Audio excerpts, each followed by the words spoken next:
আলহামদুলিল্লাহ, আপনারা দেখুন মিষ্টি তৈরি হচ্ছে।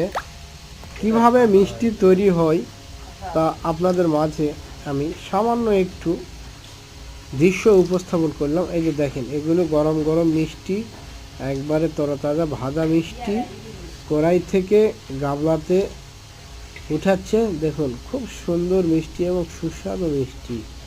আসলে দেখেই খেতে মন চাচ্ছে, কিন্তু গরম জন্যে খাইতে পারলাম না। আর এরকম মিষ্টি কারা কারা বানানো দেখেছেন আর কারা কারা দেখেন নাই, প্লিজ কমেন্টে একটু জানাবেন। আর এই ভিডিওটি কেমন হয়েছে সেটাও একটু কমেন্টে সকলেই জানাবেন। আর সকলেই সুস্থ থাকবেন, ভালো থাকবেন। সকলের সুস্বাস্থ্য কামনা করে আমি ভিডিওটি এখানেই সমাপ্তি ঘোষণা করলাম। আল্লাহ হাফেজ।